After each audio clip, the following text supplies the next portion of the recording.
Hi, Epinator Scientific here, and I'm back in my lab here today, and I'm going to be covering Autunite, because I got a viewer request on that a few days ago.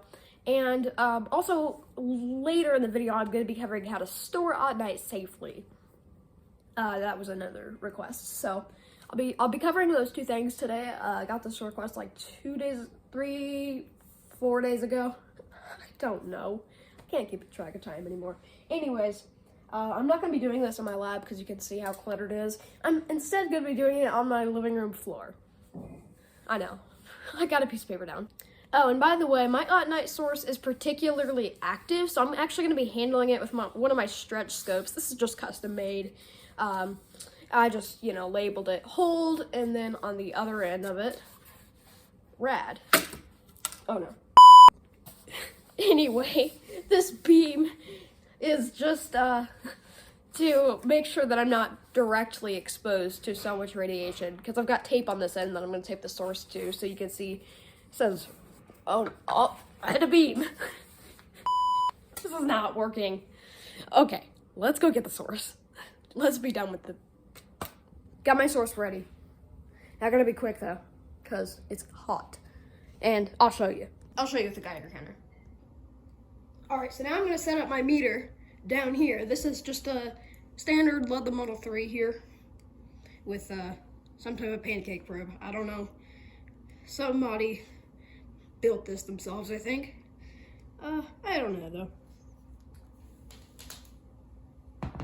Meter's gonna go right there, and probe is gonna go right here. And I'm gonna back off the source a little. Oh no, it's falling over. There we go. By the way, I have the pancake probe opened on the window of the pancake probe, and the source is positioned right there. I'm gonna turn the unit on here. And you can hear, just by the sound it makes, that it's already picking up a decent amount of radiation, and we're over scale, so I'm going to go to ×1 here. I'm going to reset the needle. And I'm going to come around to the other side, and I'm going to bring the source closer, and then we'll see if we can actually overload the unit. If this would unstick from the paper. Okay, we're off on ×1. How about ×10? Reset. Overloaded. ×100. And we are close. We are very close to being maxed out. We're reading about 350,000 counts per minute. So that's 350,000 particles of radiation per minute that this small window is picking up. There's way more. There's millions of counts per minute coming off. That's only limited to this small window. And at this distance. And there's not much distance. We're about like an inch away. As I get closer, if I actually flip this probe up and this on it, we will actually overload the unit. So we're over 500,000 counts per minute. So that's more than this unit is actually capable of detecting due to the analog scale being limited to 500,000 since we're on the ×100 scale on the rotary switch. This is actually so much radiation that I can actually feel the meter vibrate a little bit when the source is close enough. So yeah, there's how active my Autunite is. And I'm gonna go grab a UV light really quick. So right here, I've got my black light. I'm gonna stop the camera and I'm gonna go turn all the lights off. There's gonna be still a little bit of light from outdoor lighting, but I'm gonna shine the UV light on that Autunite. And you'll see, if I move my camera a little bit from its tripod, you'll see it's actually fluorescing. And so that's a unique property of Autunite. And that's not just because of the uranium in it, that's because of the chemical makeup of the ore. And so Autunite is thus a very popular collector's mineral. A lot of people love Autunite for this glorious glow. But, it's super active. This meter right here, yes, it's very sensitive, and so I'm not surprised that it can pick up that radiation, but it just shows how active some samples can be. Now, this isn't all samples of Autunite.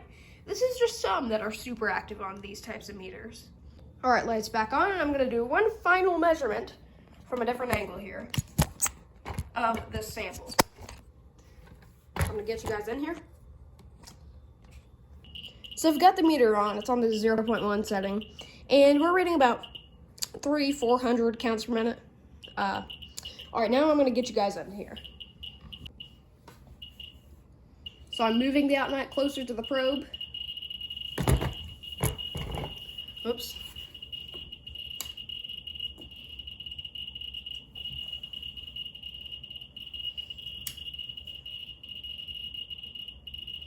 And we're almost maxed out. Let's go to the times 1, or times 10.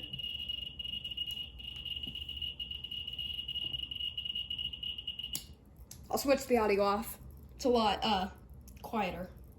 But you can still hear the probe clicking. Or at least I can. If I move the camera mic closer, you'll hear it.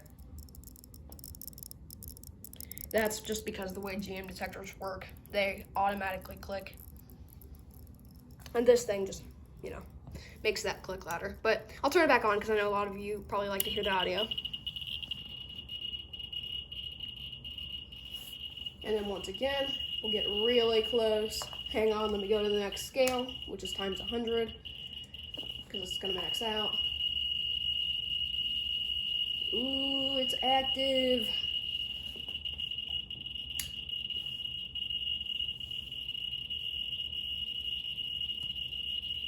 Okay, it's getting loud.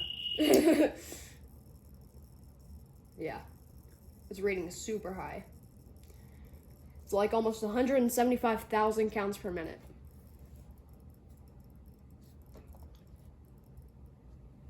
And let's just demonstrate the, effects of radiation and distance here.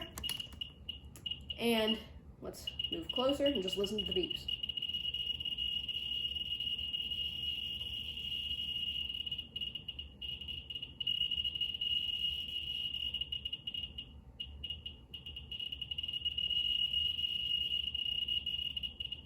So this tells me how, the distance, if I get to about here, it reads so much less. That tells me that this is mostly beta radiation. There's not a whole lot of gamma coming off. And this doesn't surprise me, because uranium actually doesn't emit a whole lot of gamma. It's primarily alpha and beta, but the alpha radiation is going to be blocked by the plastic case that it's in. So I'm expecting to get mostly beta out of here, and that's kind of what I'm seeing corresponding with the results of the reading on my meter down here. So yeah, I hope this was a fun demonstration of Autunite. Now let's talk a little bit about the safety of Autunite. Let me turn my meter off though so I don't waste its 2,000 hours of battery life. And yes, I'm serious, 2,000 hours of battery life. So as you hopefully see, this is a very hot source and it's definitely not a toy. And so I'm ready to get this thing away from me. But before I do that, I'd like to talk a little bit about the safety of these things, because that was another request. So I figured I'd mention that while we're talking about Autunite. So this is the one and only time that I really want to pick this thing up, but I don't have a choice. So I'm holding the camera right now, not the tripod, so I'm gonna pick this thing up and I'm gonna stop the camera. Okay, let's take this over here. I'm just gonna set it right here for a sec. So I'm just gonna start down here. And this is where I store it. You can see I've labeled it very well. I've got 3 labels. I'm just gonna open this up. And since it's my hottest source, I store it at the very back of all my radioactive stuff. This is all of it all together. Just store your hottest stuff at the very back. Yeah, that's pretty much it for storing radioactive materials. So I've gone over Autunite, I've gone over how to store Autunite. I also want to go over how to clean up Autunite. This wasn't as a viewer request, but it's just something that I think is a very good precaution when handling radioactive materials. And you'll notice that I had paper down on the floor the whole time. And there's a reason for this, because if there's any sort of contamination on the outside of the box of Autunite that I'm handling, I don't want to get that on my floor or on anything. So that's why I'm doing this with paper. And so if it's, a little radioactive, I can just discard it. You know, if it's obviously if it's too radioactive, I can't discard that. But if it's just a little bit, you know, it's probably gonna be alpha contamination, and I can discard that safely. All right, so how I'm gonna actually clean up Autunite is first I need to decide even if I need to clean it up. So how I'm gonna do that is this. Yet again, we're gonna use the trusty Geiger counter. So this is all the stuff that I used. And we are gonna just discard it anyways, even if it is not contaminated, which I don't think it will be. But we need to make sure the contamination levels are not too high to discard. Now, as a general rule of thumb, if anything is greater than 100 counts per minute plus background, then it can be considered contaminated. So I'm gonna turn my trusty Geiger counter on.